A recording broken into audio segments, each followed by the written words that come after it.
Esse mês a nossa live está sendo um pouquinho atrasada, porque o primeiro dia útil do ano foi dia 4 e a gente demorou também para nos restabelecermos aqui na primeira semana. Alguns tiraram férias, foi o meu caso. Então, por isso, nós estamos fazendo um pouco mais tarde a live esse mês. Mas lembrando que normalmente é na primeira terça-feira de cada mês. É isso, né, Luiz? Terça ou quinta, né? Depende de quando cai o primeiro dia útil do mês, porque tem que esperar alguns dias para ter dados. Então, a gente sempre tenta fazer terça, na primeira terça ou quinta, dependendo de quando é o primeiro dia útil do mês. Então tá, acho que vocês podem ver a primeira novidade, o layout novo da carta. Espero que gostem. Facilite aqui para a apresentação. Obviamente, se tiverem sugestões, críticas, é só enviar. A gente tenta corrigir o máximo que der. Vamos lá, Rafael. Comece aí falando sobre... Só falando sobre a carta. Na carta tem uma sopa de letrinhas imensa, mas o glossário está lá na penúltima página. Quem tiver dúvida em relação a qualquer indicador, qualquer letrinha que tem aí na carta, está lá no final um glossário. Estou iniciando. O título desse mês, desse ano, eu diria, foi Carpe Vita, que é você aproveitar a vida. Em 2020 a gente teve uma lição muito grande, que acho que é a luta pela sobrevivência, né? Porque o Covid foi uma pandemia que pegou o mundo todo. Acho que todas as gerações vivas nunca tinham visto isso. Talvez a última gripe de grande impacto no planeta tinha sido a gripe espanhola, que foi no comecinho do século passado. Então foi uma experiência única para a grande maioria da população mundial. E isso nos fez aprender algumas coisas. Sob o ponto de vista de investimentos, as duas primeiras lições, eu diria, que estão escritas ali, é que o futuro, ele é e sempre será incerto. Então, precisamos tomar muito cuidado com projeções com grandes níveis de certeza, porque a única certeza que a gente tem é que a gente nunca terá certeza de nada. São sempre possibilidades. Não vi ninguém falando que a gente teria uma pandemia de proporções enormes e com impacto econômico absurdo lá no início do ano passado, mesmo depois de ter começado a gripe, o Covid lá na China. Muitas pessoas falando que passaria logo ou que não viria para o Brasil, mas fato é que todos sofremos com isso e ninguém esperava. Então, os portfólios, os investimentos, eles precisam sobreviver a qualquer cenário. Sobreviver não quer dizer não perder nada, mas é perder pouco ou perder de tal forma que seja viável a recuperação. Por isso que o risco é tão importante. O controle do risco é muito mais importante do que a busca por rentabilidade. Aí a segunda lição é que esperar não leva a lugar nenhum. É muito perigoso quando o investidor vê os seus investimentos recuando, o seu saldo reduzindo, ficar desesperado e querer se desfazer de todas as posições. Graças a Deus nós não tivemos nenhum caso na Enva de clientes que quiseram se desfazer de suas posições. Nós temos um alinhamento muito bom e uma empatia muito boa com todos os nossos clientes e conseguimos segurar firme. E para a maioria dos nossos clientes, claro que fizemos rebalanceamento e compramos ativos de renda variável ou alguns dos ativos que mais caíram durante o período de crise, ali entre fevereiro e abril desse ano. A gente agradece muito a parceria, a confiança que nós temos com os nossos clientes, que permitem a gente executar o nosso trabalho, inclusive. Desesperar não leva a lugar nenhum. Eu coloquei ali que a parte mais sensível do corpo humano é o bolso. E, de fato, quando a gente vê... de fato, não, né? Mas para muitas pessoas quando a gente vê o nosso saldo caindo, muitas pessoas ficam extremamente nervosas e angustiadas. A perda leva a sentimentos bastante ruins e nocivos até. Então, a gente precisa controlar e nós, advisors de bom senso e que possuem competência e planejamento, conseguimos contribuir para que os clientes fiquem mais tranquilos nesses momentos. Aí os outros dois itens de aprendizado do ano passado são mais subjetivos, né? Um é que a gente deve aproveitar a vida, porque a qualquer momento a gente pode correr o risco de ficar trancafiado ou, infelizmente, pegar uma doença. Então, o dinheiro que nós ajudamos a cuidar, a gente sempre sugere que os clientes também o aproveitem os aproveitem de vez em quando fazendo alguma coisa que os faça feliz e que faça feliz também os seus parentes. O dinheiro é super divertido ver o dinheiro crescer, é super divertido administrar dinheiro, mas também usar ele de vez em quando é bastante benéfico. E a última lição é que a paz uma hora volta. É muito difícil a gente ver em economias mais livres e mais abertas uma crise que dura para sempre. Claro, tiveram crises que duraram muito tempo, mas uma hora passa. E tem uma tendência de quanto mais rápido vir, mais rápido vai também as crises. Então, aí são alguns aprendizados e lições, eu acho, que a gente teve ao longo de 2020. É um ano que não deve ser esquecido, apesar de ter sido um ano difícil para muita gente, porque se a gente esquecer, corre o risco de a gente cometer os mesmos erros. Costumo dizer que a melhor forma de você entender mercado financeiro e investimentos é você estudar a história, porque ali você vê vários acontecimentos se repetindo ao longo da vida, ao longo da história capitalista da humanidade. E, Luiz, se puder falar um pouco sobre o gráfico da próxima página.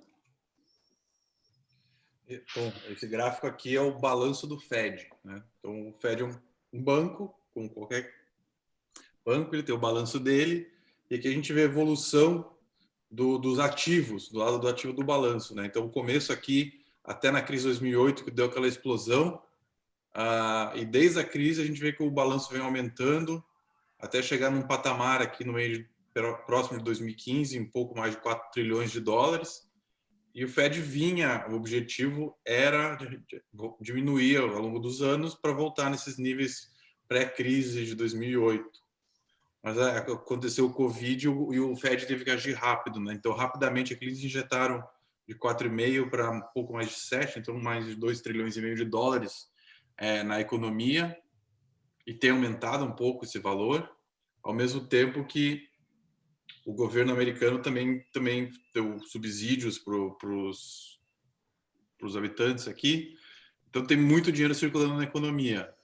Isso quer dizer o quê? Que a quantidade de dinheiro cresceu mais quase que a Segunda Guerra Mundial. 26% a quantidade de dinheiro circulando na economia, a quantidade de dólares. Apesar de ser igual em percentual, o valor em dólares é muito maior que o da Segunda Guerra, obviamente. E a teoria econômica diz que quanto mais dinheiro em circulação, mais inflação isso gera. E até agora não tem acontecido. Nessa década toda, a gente vê essa quantidade enorme de dinheiro e todo mundo esperando uma inflação que não vem. E hoje o presidente do Fed, o Jerome Powell, deu uma entrevista falando que ele não espera ver aumento nos juros enquanto não tiver inflação. É o que tudo indica, a gente deve ter inflação baixa por um bom tempo aqui, e as explicações para a inflação baixa e um tanto de inflação são muitas, mas certeza de por que isso acontece ninguém tem.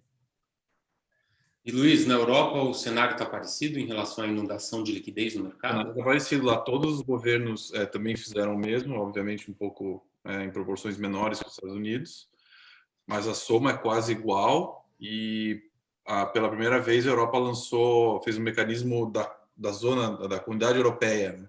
Que antes era país por país. Então o Covid pelo menos ajudou nesse sentido da Europa se unir um pouco mais e lançar algo lastreado na Europa e não em países, que é o que vinha acontecendo antes. Daqui a pouco a gente vai falar da inflação brasileira, mas a inflação é um tema que está em voga há 10 anos no mundo todo. Mas lá no exterior, principalmente nos países desenvolvidos, a inflação acabou não vindo. Nós observamos recentemente uma inflação nas commodities, minério de ferro, commodities agrícolas, até o petróleo também voltou a subir. E esse aumento de preço das commodities pode estar ocorrendo também por conta do excesso de liquidez no mercado. Pelo aumento de liquidez no mercado. O quanto vai ser excesso, só no futuro a gente vai descobrir se realmente foi em exagero ou não. E aí nos fez pensar um pouco em relação ao Brasil, que é um grande produtor de commodities, né? Minério de ferro e as commodities agrícolas, soja, principalmente, que é muito exportado. Será que esses preços dessas commodities vão se manter alto por mais tempo? Isso beneficiaria o país e também beneficiaria alguns setores e algumas empresas brasileiras que estão na Bolsa. É uma pergunta que a gente não tem resposta, mas a impressão é que dá é que a gente vai ter um ciclo de alta, que não é apenas um pico. E esse ano, provavelmente, a gente vai ver uma permanência das commodities mais em alta, em parte por conta do excesso de liquidez. Outra parte pode ser justificada também pela demanda. A gente observou no mundo todo um volume de vendas de residências novas bastante grande. Nos Estados Unidos, no final do ano, teve recorde de volume de residências vendidas. Que no Brasil, a gente, inclusive, no meio do ano, comprou ações da Cyrela para para vários, na verdade, dos nossos clientes, que é uma grande construtora de residências no Brasil, muito porque a gente acreditava que esse mercado continuaria aquecido e de fato continuou, teve muita venda de residências novas, essas residências estão sendo construídas e estão demandando aço, estão demandando cimento, e aí aqui no Brasil a inflação está já bastante elevada por conta de aumento de preços também desses setores que dependem de commodities, alimentos e aço, etc., que são commodities, né? Eu acho que a principal notícia do ano, sobre o ponto de vista macro, acho que é essa, o excesso de liquidez.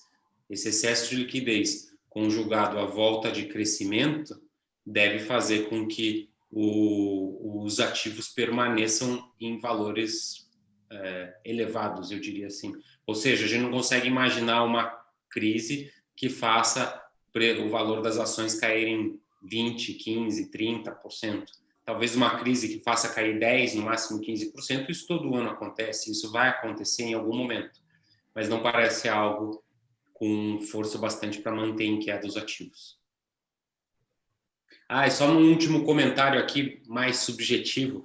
Classe média parece ter ficado espremida, né? Porque os acionistas de grandes empresas, de empresas de tecnologia, ou as maiores empresas do mundo lá nos Estados Unidos e Europa, ficaram muito mais ricos, né? E os mais pobres receberam subsídios relevantes para os seus orçamentos. E a classe média talvez tenha que pagar essa conta mais uma vez.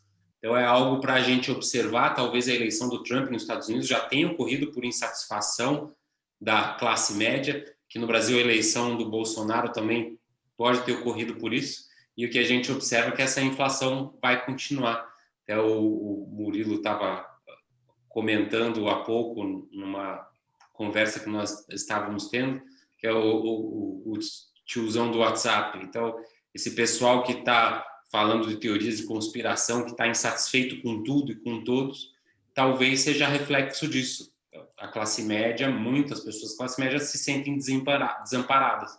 Não tem auxílios emergenciais relevantes para o seu orçamento, tampouco estão ricos como estão os donos das grandes empresas aí que tiveram suas ações supervalorizadas mais uma vez.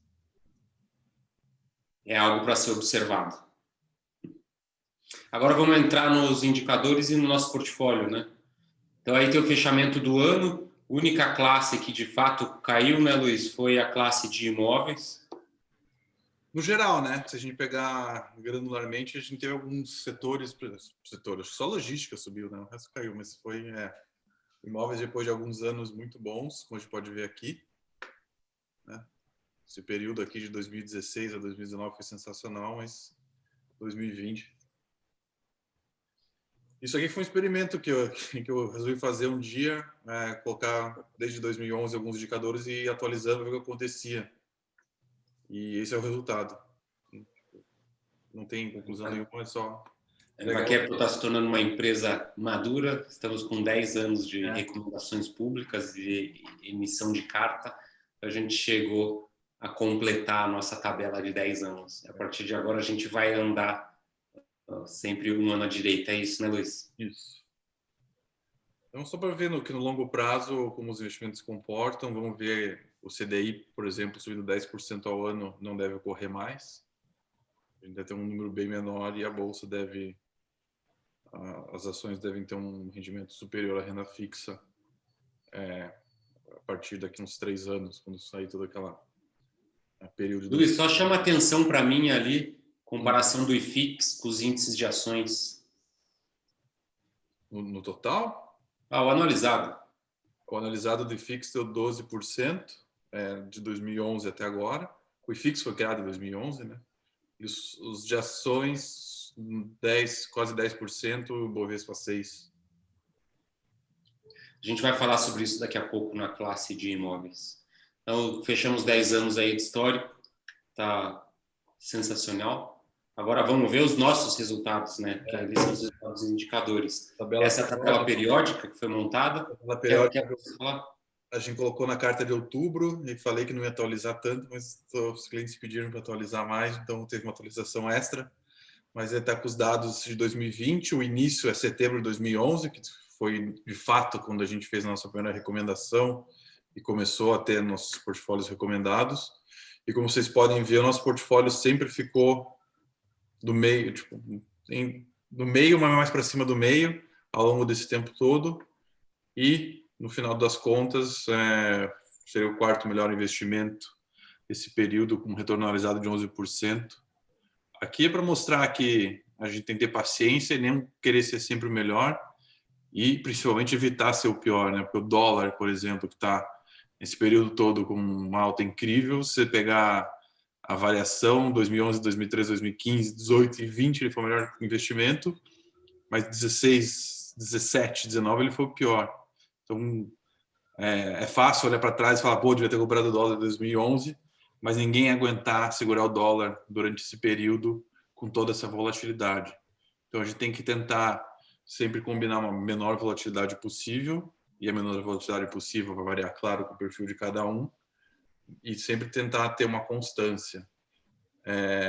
Foi o que eu escrevi no plano de voo no mês passado, né, que eu citei de Charlie Munger, grande parceiro do Warren Buffett, que ele falou que eles ganharam tanto dinheiro evitando se fazer idiotice do que tentar ser inteligente, e que é o que a gente tenta fazer, minimizar os erros ao invés de tentar sempre buscar o melhor. E lembrando que investimentos é uma maratona e não uma corrida de 100 metros. Ganha quem tem consistência e ritmo, não quem é mais rápido. Quem é mais rápido tende a se quebrar no meio do caminho. Agora, falando do portfólio, a gente tem o resultado do ano passado. Nosso portfólio tem um perfil que fica entre o moderado e o crescimento, é um perfil mediano. E o resultado médio foi de 5,86%, conforme pode ver ali no gráfico de barras. Foi acima do CDI, acima do IMA geral, que é a cesta de títulos públicos, acima do Bovespa, do GFA, que são os fundos multimercados, bem acima do IFIX, que caiu 10%. A gente ficou muito satisfeito com esse resultado. Se fosse um ano normal, seria já um bom resultado. Considerando por toda a turbulência que nós passamos, a gente considera que é um resultado excepcional. Foi um ano... Nesses anos mais difíceis, que os meninos se separam dos homens. E a gente acha que nós acabamos sendo os homens desse jogo. Então, estamos bastante felizes e esperamos, obviamente, continuar na mesma toada ad eterno até quando a gente conseguir trabalhar. Em relação à mudança da alocação, a gente tinha um peso um pouco menor em imóveis até o mês passado, mas a gente está elevando para o nível de neutralidade. A gente acha que o mercado imobiliário, que é o único que ficou com rentabilidade negativa no ano de 2020, a gente acha que eles vão voltar a ter um rendimento médio a partir de 2021 e por isso não faria mais sentido ficar com menor peso nesse segmento. Praticamente todos os nossos clientes estão com fundos imobiliários abaixo do nível ideal das suas estratégias de alocações. Em dezembro a gente já aumentou um pouco, mas a gente vai continuar aumentando esse nível de imóveis para vir para mais próximo do ideal, do considerado neutro aqui na nossa alocação. E aí, fundos multimercados que estava com um ponto para mais, né, Luiz? Sim. A gente reduziu e deixou todo mundo neutro. Na verdade, nesse momento a gente não enxerga grandes oportunidades em nenhuma classe ou grandes necessidades de se proteger, até porque nós não estamos pessimistas para esse ano, estamos otimistas com um pouco de ponderação. Precaução, né? Precaução. Obrigado, Murilo. Então, deixamos tudo no neutro. Ali embaixo, só para ver a rentabilidade, em 5 anos está 15% ao ano, um resultado sensacional. No período um pouco mais longo, a rentabilidade é mais próxima de 11%. Não estou conseguindo ver aqui, Luiz, em 10 anos está... 11,30 na volatilidade ou rentabilidade? É 11,30, não o rendimento. 11,30 o rendimento anualizado, que é muito parecido com o benchmark, o nosso benchmark composto, obviamente, né? Bem acima do CDI, bem acima do Ibovespa. Agora, mostra a rentabilidade mês a mês, Luiz. Essa é a rentabilidade mês a mês, então, desse nosso portfólio, que tem um perfil de moderado a agressivo, e a gente observou em 2020 o pior mês da nossa história. No março de 2020, teve uma queda de 8,8%, foi uma queda similar ao do benchmark, mas foi uma queda bastante relevante. Nunca antes na história da Invacapital, as nossas recomendações tinham sofrido uma queda tão relevante. Seguramos firme, aumentamos posições em renda variável e a recuperação veio, conseguimos terminar o ano com rentabilidade próxima de 6, acima da nossa referência, do nosso benchmark e acima de diversos benchmarks, como a gente apresentou ali em cima. Os últimos anos foram sensacionais. A gente teve 2 anos não muito bons, que foi 2012 e 2013. E esses 2 anos ainda estão nos atrapalhando um pouco, mas já foram superados há muito tempo. Vamos agora entrar nas classes? A renda fixa. Renda fixa, a inflação continua sendo o tom. Nós tínhamos visto que a inflação ia ser maior do que a expectativa no final do ano passado. Jogamos muito do caixa dos nossos clientes em fundos de renda de inflação de curto prazo. Deu super certo. A gente pensou em recuar bastante isso, mas não tivemos coragem. Talvez agora a gente comece a recuar devagar. Esses fundos de inflação de curto prazo renderam 2% no último trimestre do ano passado, aproximadamente. E é o CDI de 1 ano. Então, a gente ficou bastante feliz com essa mudança que nós fizemos. O mercado não está acreditando que a inflação vai continuar alta. Luiz, coloca ali na expectativa da inflação, segundo o relatório Focus do Banco Central, 3,3 para 2021, 3,5 para 2022 e 3,25 para 2023. Abaixo ou alinhado com a meta do Copom, com a meta do Conselho, do Copom não, do Conselho Monetário Nacional. Então, em teoria, estaríamos bem tranquilos em relação à inflação. Nós não estamos tão tranquilos, apesar de não acreditar que a inflação vai continuar alta, mas acreditamos que o receio do mercado pode ser aproveitado. E por que o receio do mercado? Que o mercado está achando que a taxa básica, a taxa Selic, vai subir para 6% ao final de 2023. Nós cremos que não faz tanto sentido projetar a inflação baixa com uma Selic voltando para 6%.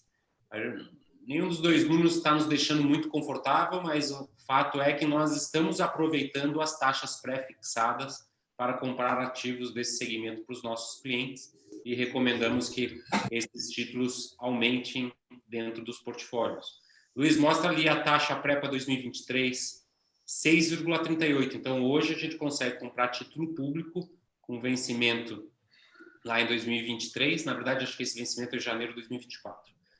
Com taxa de 6,38. A gente acha uma taxa bastante atrativa. Se falar de CDB, a gente está comprando CDB de 3 anos a taxas acima de 8% ao ano. Para esses investimentos darem prejuízo, a Selic tem que vir para 8%, 10% em 2 ou 3 anos. Não acreditamos que isso vai acontecer, então o pré-fixado pode ser aproveitado. Murilo, você tem os números mais recentes do IPCA que foi divulgado essa semana, né? Sim, sim. Inclusive, o fato de a gente atrasar a live, é bom que o IPCA já saiu, né? Já sai com o dado fresco. A inflação surpreendeu de novo, a gente esperava isso. A projeção estava em 1,20, o IPCA efetivo veio em 1,35. É uma taxa enorme, né? Eu acho que na live passada eu havia comentado com vocês sobre a bandeira tarifária vermelha, na verdade, verde. A ANEEL, desde maio, por conta da pandemia, ela havia anunciado isso, fez essa alteração.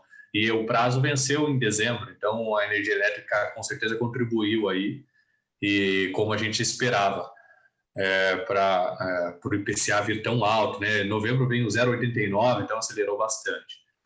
O acumulado do ano foi 4,5, então tá dentro da meta. Eu queria falar um pouco de cenário para inflação. Eu queria citar uns 3 itens aqui que eu anotei. A gente tem ociosidade da indústria, tá? A gente tem ociosidade do mercado de trabalho, tá? Uma coisa que a gente tem batido na tecla é o fim do auxílio emergencial.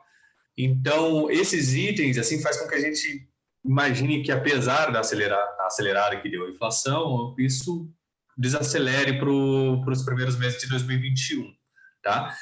Mas é claro que a gente não sabe o que vai acontecer com o dólar, então, se a gente não tiver nenhum susto, esse é o cenário básico que a gente trabalha, né? Porque se por um acaso o dólar resolver surpreender novamente, é capaz que a gente tenha surpresa com a inflação.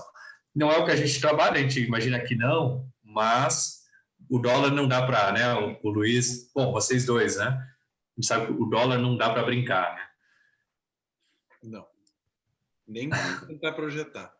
Nem tentar projetar, né? Então, é melhor. E, assim, olhando a tabela periódica, fica bem claro isso, né? Ou é o líder ou o último lugar. É isso que o dólar faz Esse é o comportamento dele durante os anos. Se ele recuar, ele vai ajudar a conter a inflação, até porque o IGPM está altíssimo, mas não é algo que dá para projetar. Vamos torcer para que isso aconteça um pouco, para a inflação realmente não subir. E tem esses itens que o Murilo falou que corroboram com a expectativa de uma inflação baixa, uma inflação dentro da meta, eu diria. Sim. Carteira de renda fixa teve um desempenho muito bom no ano passado, 5,5%.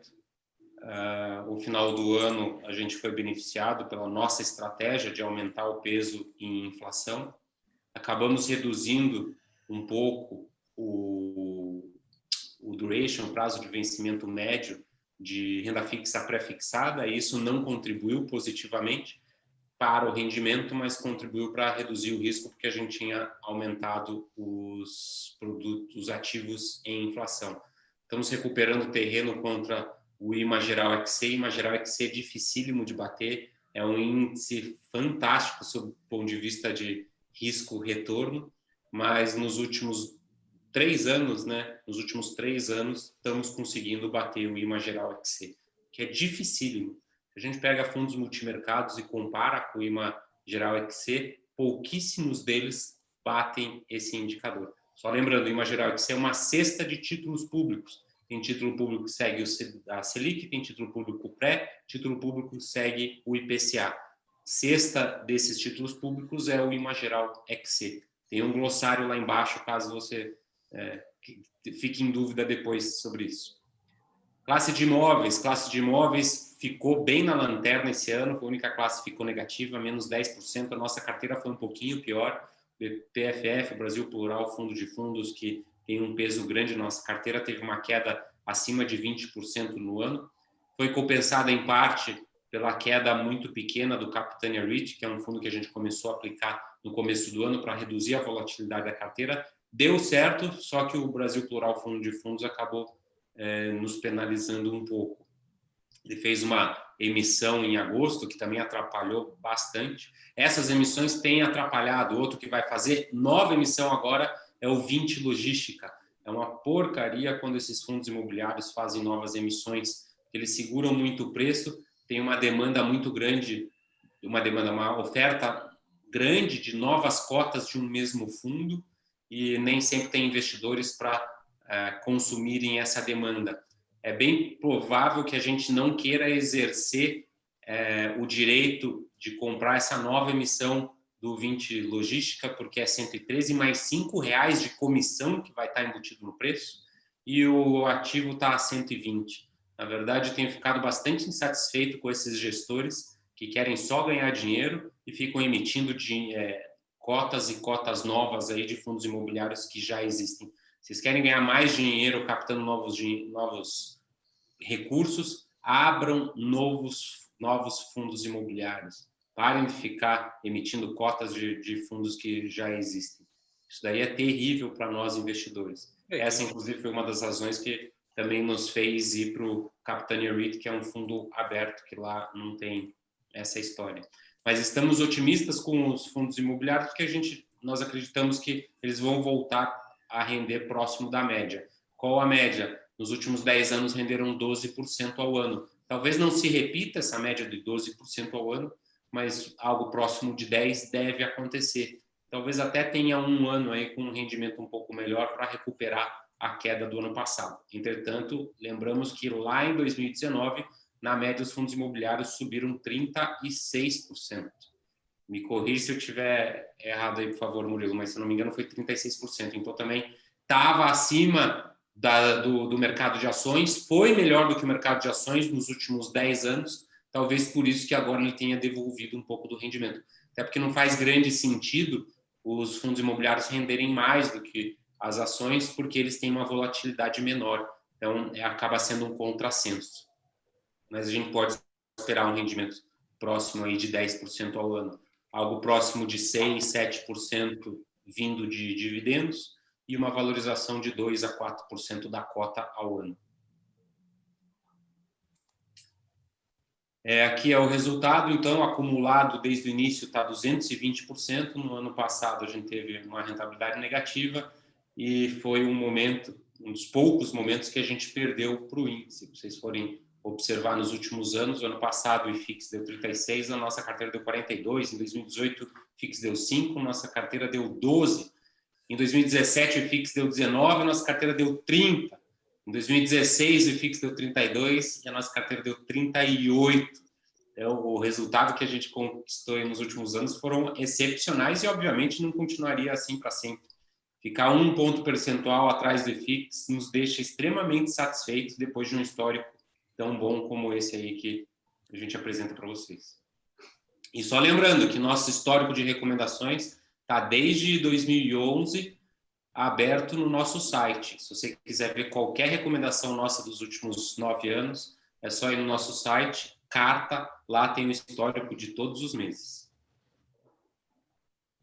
Agora o mercado de ações. O mercado de ações é um pouco diferente dos imóveis, porque a gente teve um período não tão bom em relação ao Ibovespa, as referências, mas nesse ano que acabou de acabar, 2020, nós tivemos um resultado excepcional. Mostra ali embaixo, Luiz, rentabilidade em 1 ano, 22%, 2 anos, 75%, em 5 anos, 223%.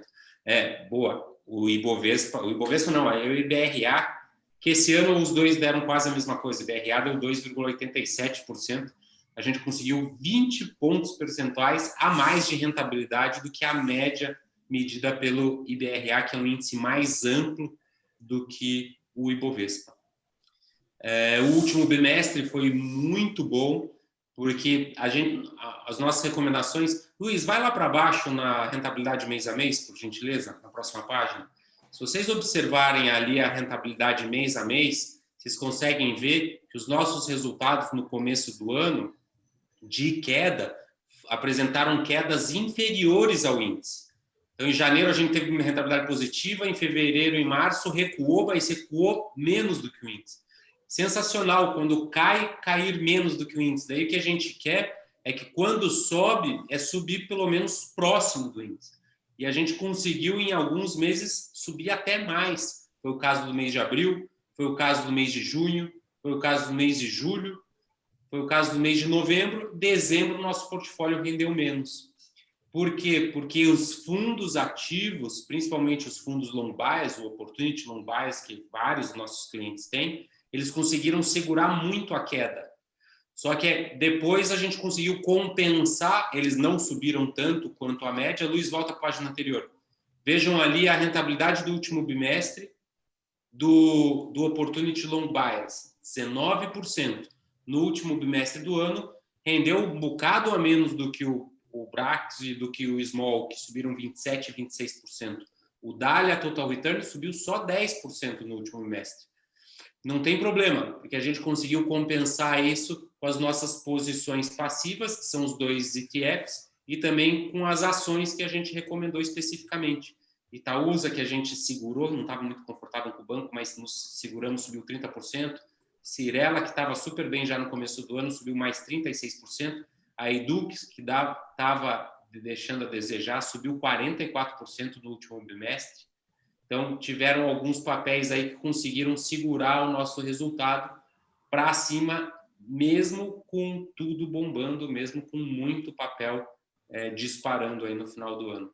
22% de rentabilidade contra 2% do índice foi extraordinário, foi um desempenho que nos deixa bastante satisfeito. E por que o mercado subiu tanto no final do ano? Ali, sublinhado, tá talvez a principal razão.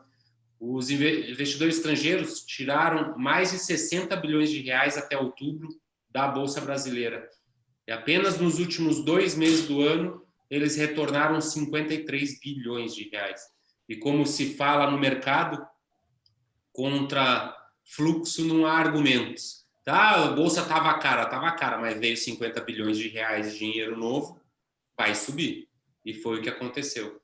A Bolsa ficou cara, não está mais barata, mas é difícil dizer que a Bolsa de Valores brasileira vai voltar para 100 mil pontos.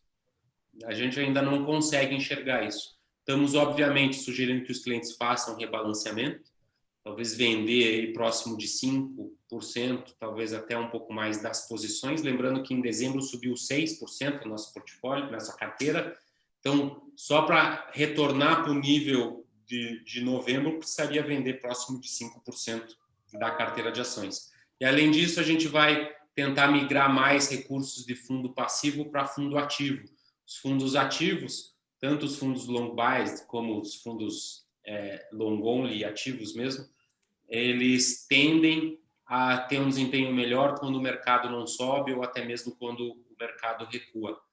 Vamos fazer essa alteração e vamos torcer para, caso o mercado venha a cair, que essas posições sejam mais vencedoras. Só, Luiz, uma pequena observação. Dos fundos que tem ali do lado direito, Opportunity Long Bias e Daily Total Return são fundos que têm volatilidade abaixo da média. Qual que é o percentual de ações que o Total Return hoje tem, Luiz, na carteira? Daily Total Return, a gente fez um call com eles hoje, eles estão com 56% comprados em ação. Né? Os outros 44% está comprado em dólar, ouro, cobre, que é a parte que eles tentam redear e fazer a parte macroeconômica funcionar. Eles nem sempre têm 100% do dinheiro em ações, e por isso que se o mercado de ações recua, eles recuam menos. Já entre 20% a 80% comprado em ações, depende do cenário que eles veem. Uhum. E o objetivo deles é ter volatilidade de 10%, que é mais ou menos metade das ações. Perfeito. O RIX e o Constellation são 2 fundos que sempre estão bem comprados em ações. Imagino que seja algo entre 70% e 100%. Deve ser próximo disso, né? Sim. Uhum. Mais de 90%. Agora, vamos ver a rentabilidade mês a mês, 22% contra 2%. O ano passado tinha sido excepcional, 44% contra 34%. 2018 não tinha sido tão bom, 10 contra 15 do DRA. 2017, 30 contra 27. Lá para cima, a gente observa ali uns anos não muito bons, que foram 2012, 13 e 2013. Esses 2 anos. Mas está ótimo. Lembrando que BRA, nesse período de 9 anos, teve um desempenho muito superior ao Ibovespa. Eu arriscaria dizer que nesse período o Ibovespa deu 130%, deve ter sido algo próximo disso. Então, nós já nos comparamos com um indicador de melhor resultado e, mesmo assim, nossa carteira de ações está tendo melhor resultado. Viu, Rafael, tem uma pergunta aqui que foge um pouco do assunto de ações, mas eu acho que para a gente não perder a toada, eu gostaria de saber sua opinião sobre o risco Tesouro Brasileiro. Ótima pergunta. O Tesouro Brasileiro, né, a dívida pública brasileira está vindo para próximo de 100% do PIB. Entretanto, a gente deve se lembrar que a gente tem 300 bilhões de dólares guardados lá no exterior. Então, a dívida líquida está ali próximo de 70% do PIB. Isso não é um problema muito grande se a taxa de juros continuar em níveis interessantes, aí abaixo de 5%, 6%, taxa real de juros não muito elevada. e se o Brasil voltar a crescer e, obviamente, se não tiver estouro do teto dos gastos. Até ficamos felizes que pouco aconteceu no Congresso no final do ano passado, porque a gente acreditava se algo acontecesse que provavelmente, sob o ponto de vista fiscal, seria algo ruim, ou ruim para o pagador de imposto. Então, ficamos felizes que nada aconteceu lá. O governo não votou o orçamento, né? O Congresso não votou o orçamento, então o governo está com o orçamento de 1/12, mas isso não nos assusta. O mundo inteiro está com dívida bastante elevada, não é um problema só brasileiro, e nesse momento a gente não acha que apresente grandes riscos. E só lembrando, se o Tesouro ficar sem dinheiro para pagar a conta, o que vem inicialmente é a inflação, não vem default. É difícil vir calote interno é muito difícil acontecer. O que viria é a inflação. Então, quem tiver mais medo disso tem que ficar mais posicionado em títulos indexados à inflação. Esse é o recado. Mas nós não estamos muito preocupados. Não. Dá muita notícia ruim isso, né? Principalmente para jornais que são contra o governo, contra a situação. Mas, de fato, não nos preocupa tanto. Tem muita água para rolar para a gente se descabelar. Taxa real de juros de curto prazo brasileira está negativa. O ano passado, o IPCA foi 4,5%, e a taxa Selic foi 3,7%, né? 2,7%. 2,7%. Então, a taxa de juros de curto prazo foi negativa. Quanto mais dívida o governo tiver em Selic, melhor para eles. Né? É isso que eu ia falar, né? Tá alta, mas nunca teve tão barato no Brasil. Então, também o custo da dívida está muito baixo, historicamente falando. E aí a carteira dos fundos multimercados. Murilo, prefiro que você fale. Que você falou. Tá bom. Não, deixa comigo. Bom, os multimercados, na verdade, a gente vinha numa boa pegada desde o início do ano. A gente estava com uma rentabilidade melhor do que o benchmark e com um risco bem abaixo, né? E estava ganhando nas duas competições, digamos assim. E os 2 últimos meses jogaram água no nosso chope e acabamos perdendo a liderança. Mas eu gostaria apenas de dar não é uma desculpa, tá, gente, mas acho que um comentário. Se a gente olhar o retorno ajustado ao risco, ainda o retorno é bem maior, tá, do que o benchmark. E com você tem um rendimento do mês aí, Luiz, que eu não estou enxergando aqui? Próxima página. Na próxima página, aqui. Então, no mês de novembro e dezembro, a carteira subiu 1,42 e dezembro 1,21. Agora, o IHFA subiu 2,99 e 2,71. Aí eu pensei, né? Por meados de agosto, a gente tomou a decisão correta de aumentar o risco da carteira de multimercados. A gente passou a ver um cenário mais benigno e, beleza, acertamos nisso. Achei a discrepância muito grande, né? 2,99 para 1,42, estamos falando de 2 pontos percentuais quase. Então, eu fui ver a composição do IHFA mais de perto e eu vi muitos fundos long biases lá, que são os fundos que você estava falando agora há pouco, Rafael. São os fundos que a gente considera ações, a gente coloca na nossa carteira de ações e não na nossa carteira de multimercados. Então, faz sentido a gente ter perdido nos meses de novembro e dezembro, onde a bolsa subiu muito. Então, só um adendo. Como a gente não tem um benchmark que faça mais sentido na nossa carteira, a gente usa o HFA mesmo. De qualquer maneira, o resultado no ano não perde tanto, principalmente por causa da queda que teve ali em março. Então, é 3,59 de rentabilidade contra 5,52 do IHFA. E contra o CDI dá próximo de 150% do CDI, né? Não é uma comparação adequada, mas só uma referência para vocês. E aí eu estava comentando com o Murilo que em vários momentos a gente pode acertar na estratégia ou na tática, mas entre acertar na expectativa e acertar na operação de fato, tem uma diferença grande. A gente apostou que o mercado ficaria mais tranquilo e aumentamos o risco das carteiras de multimercado Entretanto, o resultado acabou não vindo conforme esperado. Isso de vez em quando acontece. Por isso que investir é tão difícil. Mesmo acertando na estratégia, corre o risco do resultado não vir. E às vezes até você erra um pouco na estratégia e o resultado vem. Então, a gente acaba se divertindo bastante com isso, porque é incerto.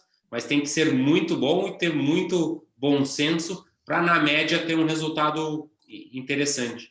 Porque mesmo quando acerta na estratégia, corre o risco de nós não conseguirmos ter resultado. Mas também é porque nós somos exigentes demais, porque o resultado da carteira de fundo multimercado não foi tão ruim assim, foi muito boa, foi acima do CDI já, e só perdeu para o índice. Tá, tem uma pergunta boa aqui, vou deixar aqui a tabela periódica que é bonita. Então, deixa eu responder pergunta. Quem tiver pergunta, por favor, mande no chat. Uma pergunta aqui: o fechamento das fábricas da Ford indica uma tendência de desindustrialização no Brasil? Como isso afeta os investimentos? Não indica uma tendência, porque a tendência já existe faz alguns anos. O PIB do Brasil passou de 30%, da indústria brasileira passou de 30% no final da década de 90 para 9% agora. Então, algo já vem acontecendo faz tempo. E hoje eu vou procurar o link, eu já mando aqui no chat, um artigo muito interessante, uma entrevista com o Marcos Lisboa, que é um economista conhecido, sobre isso. E é uma tendência que já tem no Brasil, e como a gente viu, a Bolsa hoje na máxima histórica, né? Então, afetar, não tem muito problema para as ações. A gente tem que sempre lembrar que as ações brasileiras não representam a economia do país. Isso é importante, ou de qualquer bolsa, na verdade. Então, porque são as melhores empresas que geralmente geram capital, né? Então, são as exceções que estão lá. Então, eu não vejo como isso afeta investimento. Manda o link da palestra do Lisboa para quem fez a pergunta, por favor. Vou tentar mandar aqui, mas não quero atrapalhar. Um problema seríssimo do Brasil é a queda na produtividade do trabalhador brasileiro nos últimos anos, nos últimos 10, 20 anos, a produtividade caiu de maneira relativa a outros países. A produtividade até pode ter subido nesse acumulado, mas a produtividade dos outros países subiram muito mais. E é por isso que nós, quando compramos ações, a gente tende a ter muito cuidado com setores que o Brasil tem mais dificuldade de ser eficiente. Um setor que o Brasil é muito eficiente é o setor da agricultura, isso é conhecido. O setor de serviços é um setor que é interno, então não sofre grandes competições do exterior. Quando eu falo serviço, também podemos dizer o varejo, mas tem alguns outros setores que é complicado, porque a produtividade do brasileiro está baixíssima. E os benefícios que o trabalhador brasileiro tem acabam sendo muito grandes, e também os benefícios que a indústria brasileira tem foram muito grandes em diversos momentos, né? Principalmente a indústria automobilística, viciada nos estímulos do governo. Faz 70 anos que eles ganham incentivo e mesmo assim não funciona. Então tem algo errado. Tem alguma coisa errada. O governo joga o veneno e depois joga o remédio. Mas o paciente não vai ficar saudável nunca, né? Vocês não lembram da taxa de juros do Finame para veículos que o Manteiga inventou? 3% ao ano, né? Quem estava pagando essa conta? Na época, não sei, a taxa Selic deveria ser próximo de 10%. Naquela época, 7%, pelo menos. É igual o BNDES ter juro diferente, tudo isso. Então, o governo mais atrapalha que ajuda aqui, infelizmente. No chat, então, tem 2 links, um do YouTube, que é uma palestra de meia hora que o Marcos Lisboa deu para as montadoras, mas em 2016, acho. E a do Brasil Journal embaixo é o link da entrevista que saiu hoje. Tem outra pergunta? Tem mais alguma pergunta aí, pessoal? Pode mandar no chat, por favor. Para mim não tem nada que tiver no WhatsApp, se alguém mandou no WhatsApp, né? Nós fomos muito esclarecedores hoje, hein? Ou o começo do ano, o pessoal ainda está em ritmo de férias. Não tem nada no WhatsApp. Será que o pessoal aí tá assistindo nossa live tomando cervejinha, tomando espumante ainda? No litoral, né? Ou... Então tá, Mas o Luiz está no litoral. eu tô sempre. Ah, o Luiz é verdade, sempre no litoral. Maravilha. Então tá, pessoal, muito obrigado. Boa noite a todos. Se tiverem alguma dúvida, é só falar com a gente. E assim que a gravação estiver disponível, a gente manda aí para vocês. Obrigado, pessoal. Maravilha. Tchau, tchau. Boa noite. Obrigado, boa noite. Tchau, gente.